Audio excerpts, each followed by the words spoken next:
وزیر اعظم پاکستان عمران خان اور ان کے ساتھی رشیا کے تباہ کن دورے سے واپس آ گئے۔ ہم نے اس کو تاریخی بنانا تھا، لیکن اگر آپ اس کے نتائج کے اعتبار سے دیکھیں تو ہمارے لیے یہ سفارتی طور پر تباہ کن ثابت ہوا ہے۔ اسی وجہ سے وہ دھوم دھڑکا جو آپ کو نظر آ رہا تھا جب وزیر اعظم عمران خان جا رہے تھے روس، واپسی پر وہ دھوم دھڑکا آپ کو بالکل نظر نہیں آتا۔ خاموشی کے ساتھ عملاً واپسی ہوئی ہے۔ اس کو اگر آپ کنٹراسٹ کریں، جو عمران خان صاحب کا دورہ تھا ٹرمپ ایڈمنسٹریشن کے دور میں امریکہ کا، تو اس کی واپسی آپ کو بتائے گی کہ کتنا بڑا واضح فرق ہے۔ وہ دورہ بھی کوئی بہت کامیاب دورہ نہیں تھا، لیکن اس کے اندر تصاویر بڑی کھینچی اور پتہ چلا کہ جیسے پاکستان نے کوئی ذاتی ڈپلومیسی کی فیلڈ کے اندر کوئی بہت بڑا کارنامہ کر لیا۔ تو جب واپس وزیر اعظم تشریف لائے تو کابینہ کے ممبران ہار لیے ان کا استقبال کر رہے تھے، اور وہ فیمس اسٹیٹمنٹ بھی آپ کو یاد ہوگا جس میں انہوں نے کہا کہ اس طرح لگتا ہے کہ جس طرح میں ورلڈ کپ جیت کے آ گیا ہوں۔ آج مجھے ایسا لگا کہ میں کسی باہر دورے سے نہیں آ رہا، ورلڈ کپ جیت کے آ رہا ہوں۔ ایک تو 1992 کا ورلڈ کپ جو ہے وہ ہر جگہ پر بطور ایسے حوالہ استعمال ہوتا ہے کہ جیسے وہ پہلا اور آخری ورلڈ کپ تھا جو دنیا میں کسی نے جیتا ہو۔ بہرحال ورلڈ کپ کا حوالہ آپ کو وہاں پر ملا کہ جیسے میں ورلڈ کپ جیت کے آ گیا، تو اتنی خوشی کا عالم تھا کہ تمام کابینہ کے منسٹر جو ہیں وہ گریٹ کرنے کے لیے وہاں پہ گئے ہوئے تھے۔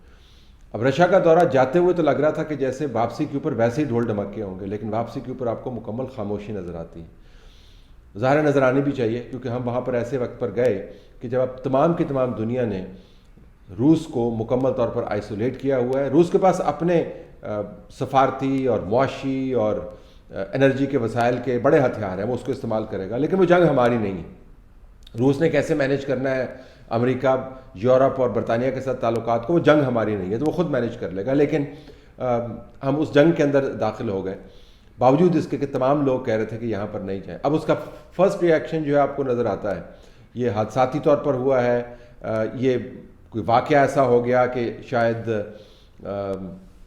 ٹائمنگ ایسی بن گئی، لیکن لگتا یوں ہی ہے کہ رد عمل آنا شروع ہو گیا۔ پاکستان کے نیشنل بینک کو امریکہ کی طرف سے اب سینکشنز کا سامنا ہے، باقاعدہ پیسوں کی پھکی دی ہے۔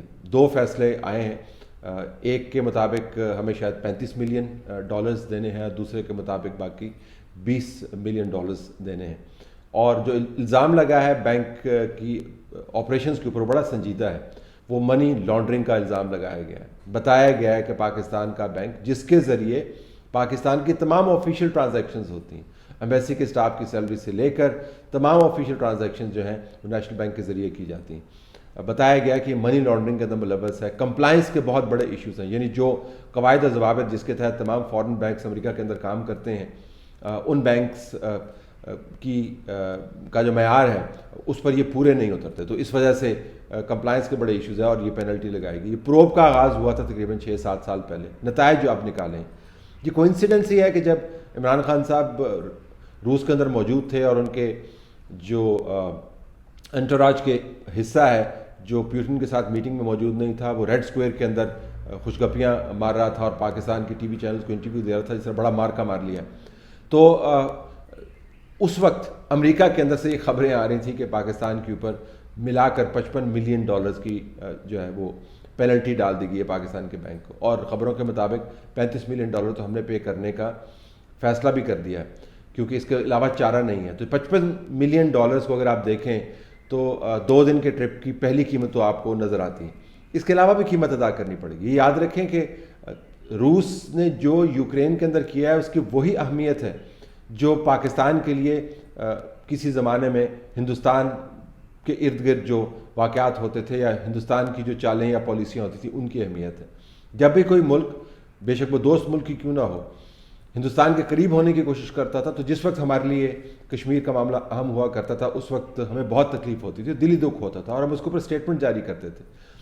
تو اسی طریقے سے جب ہمیں یہ قابل قبول نہیں ہے کہ ہمارے کور دشمن کے ساتھ لوگ روابط ایسے بڑھائیں جن کا اثر ہم پر پڑے، تو پھر مغرب یہ کیسے بھولے گا کہ ان کا جو کور چیلنج ہے سیکیورٹی چیلنج، اور ایک ملک کا چیلنج نہیں ہے، درجنوں ممالک کا چیلنج ہے، اس کے ساتھ ہمارے روابط اس قسم کے ہوں جو ظاہراً نظر آئے۔ آپ یہ کہہ سکتے ہیں کہ ایونٹس ہم نے تو نہیں پلان کیے تھے، لیکن ظاہراً نظر آ رہا تھا کہ واقعات ہونے والے ہیں. جس طرح میں نے کل بھی کہا کہ اس کے اوپر آپ کوئی عقل مندانہ فیصلہ کر سکتے تھے. اب بتایا جا رہا ہے کہ وزٹ پوسٹ پون کرنا ممکن نہیں تھا. وزٹ پوسٹ پون کرنا ممکن ہوتا اگر حالات کا ادراک ہوتا، لیکن چونکہ ہم نے یہ وتیرہ بنا لیا ہے کسی سنجیدہ معاملے کو سنجیدہ شخص کے ذریعے ہم نے بحث کروانی ہی نہیں ہے، اور جن کے حوالے کیا ہوا ہے وہ تو ایک ایسی سوچ رکھتے ہیں کہ اس کے اوپر ہم کمنٹ نہ ہی کریں تو بہتر ہے. تو لہٰذا وہ تمام جو ایڈوائس تھی اس کو ایک طرف رکھ دیا گیا اور وہاں پر ہم جا بیٹھے. اور اب مغرب جو ہے یہ سوچتا ہے کہ پاکستان جیسا ملک جس کا جھنڈا رشیا کے ساتھ اس وقت برابر میں لہرا رہا ہے، جب ہم بتا رہے ہیں کہ کیسے رشیا نے دنیا کا جو سیکنڈ ورلڈ وار کے بعد آرڈر بنا تھا اس کو تباہ کرنے کی کوشش کی ہے، تو ظاہر ہے یہ سمبلزم کو پاکستان کے لیے اچھا نہیں ہوگا. تو اس کا رد عمل آئے گا. مغرب کے ساتھ ہمارے تعلقات بڑے گہرے ہیں، یہ ہم نے نہیں بنائے، یہ ریاست کی اپنی پالیسیوں نے بنائے. ہماری ان کے اوپر معاشی ڈپینڈنس ہے، ہماری ان کے اوپر معاشرتی ڈپینڈنس ہے. آپ خود دیکھیں، آپ جب بچوں کو بھیجتے ہیں اعلیٰ تعلیم کے لیے تو کیا آپ ان کو روس بھیجتے ہیں یا بیجنگ بھیجتے ہیں؟ آپ ان کو کہاں پر بھیجتے ہیں؟ جب ہماری ایلیٹ جو ہمیں روزانہ لیکچر دیتی ہے کہ پاکستان فرسٹ، وہ جب گھر بار اپنا بناتے ہیں تو کیا وہ ماسکو کے اندر جا کے بناتے ہیں، بیجنگ کے اندر جا کے بناتے ہیں؟ وہ کہاں پر جا کے بناتے ہیں؟ جب وزٹ کرتے ہیں اور سیر و تفریح کے لیے جاتے ہیں، علاج کے لیے جاتے ہیں، تو ماسکو کے ہاسپٹلس میں جاتے ہیں، کہاں پر جاتے ہیں؟ اور ٹریڈ کا معاملہ بھی سن لیجیے. کل نیو کے میرے پروگرام کے اندر خرم حسین نے بڑی زبردست بات کی. ذرا سنیے گا کہ پاکستان کی جو تجارت ہے وہ کس طرح جڑی ہوئی ہے مغرب کے ان ممالک کے ساتھ جو اب ہمیں اگر دشمن نہیں سمجھتے تو کم از کم دشمن کا دوست دیکھتے ہیں ایسے وقت میں جب پیوٹن نے تباہ کن قسم کی پالیسی اپنائی ہے اور تمام نظام کو تتر بتر کرنے کی کوشش کی. ان ملکوں کے ساتھ پاکستان کی ٹوٹل ایکسپورٹس جو ہیں اگر آپ ایڈ اپ کر لیں، میں ایک ہی ایگزامپل لیتا ہوں تو $8.5 بلین کے ایکسپورٹس پاکستان کے گئے ہیں وہاں پہ ان سارے ملکوں میں جولائی سے دسمبر کے پیریڈ میں، out of a total of $15 billion export, یعنی کہ آدھے سے زیادہ آپ کے ایکسپورٹس ان ملکوں میں گئے ہیں. اس کے کمپیریزن میں رشیا کے ایکسپورٹس جو ہیں پاکستان کے وہ $71 ملین کے ہیں. نمبر 2، یہ جو ویسٹرن ورلڈ ہے is the only part of the world جس کے ساتھ پاکستان ایک ٹریڈ سرپلس رن کرتا ہے، یعنی کہ وہاں سے ہم کیپٹل کماتے ہیں، لے کے آتے ہیں یہاں پہ. تو امریکہ کا اگر آپ اگزامپل لے لیں، کوئی آلموسٹ میرے خیال میں $1 بلین تک کا ٹریڈ سرپلس ہے پاکستان کا ود امریکہ، likewise with the European Union. تو نمبر 1. نمبر 2، ان ملکوں کی جو اکنامک انسٹیٹیوشنز ہیں، چاہے وہ IMF، World Bank, Asian Development Bank ہو، جو یہی ملک آپریٹ کرتے ہیں، ان کے جو فورمز ہیں جیسے فیٹف ہے، ان انسٹیٹیوشن سے پاکستان اپنا کیپٹل ریز کرتا ہے. ان ملکوں کے فائنینشیل مارکیٹس میں پاکستان اپنے بانڈز فلوٹ کرتا ہے، اور اس قسم کی ایکٹیویٹی کے تھرو پاکستان اپنی ایکسٹرنل سیکٹر کی ساری ریکوائرمنٹس میٹ کرتا ہے. تو اس بنیاد کے اوپر پھر کوئی ریلیشن شپ بن سکتا ہے. لیکن رشیا میں تو ایسی کوئی چیز نہیں ہے، نہ کوئی وہاں سے ہمارے ٹریڈ اور انویسٹمنٹ کے ٹائز ہیں، نہ کسی قسم کے کیپٹل وہاں سے ہم امپورٹ کرتے ہیں. اور جس قسم کی سینکشنز اب رشیا کے اوپر لگنے جا رہی ہیں، مشکل لگ رہا ہے کہ اس کے بعد کس قسم کا اکنامک ریلیشن شپ آپ بنا سکیں گے. تو خرم حسین آپ کو کیا بتا رہے ہیں؟ وہ یہ بتا رہے ہیں کہ جہاں پر آپ کی تجارت ہے ان سے آپ نے مخاصمت کر لی ہے. اب انہی لوگوں کے ہاتھ میں IMF ہے، انہی لوگوں کے ہاتھ میں فیٹف ہے، ان لوگوں کے بندے ہم نے اپنی معیشت کو چلانے کے لیے اپنے اہم انسٹیٹیوشنز پر بٹھائے ہوئے ہیں. یہ وزٹ جو ہے اس وجہ سے تباہ کن آپ کو نظر آئے گا کہ آنے والے دنوں میں اس کے کانسیکوینسز نکلیں گے. تو جب آپ بغیر سوچے سمجھے دندناتے ہوئے اور یہ جانتے ہوئے کہ جیسے تمام دنیا کا تمام وزڈم جو ہے وہ آپ نے حاصل کر لیا ہے، آپ تمام ایڈوائس کو رد کر کے ایسے وزٹس کرتے ہیں، ایسے اقدامات اٹھاتے ہیں، ان کو یہی نتائج نکلتے ہیں. اور کمال بات بہرحال یہ ہے کہ جس دن روس نے یوکرین میں فل سکیل انویژن کی، اس دن پاکستان کے صدر مملکت جو ہیں وہ بتا رہے تھے کہ امریکہ نے ویتنام سے کوئی لیسن حاصل نہیں کیا.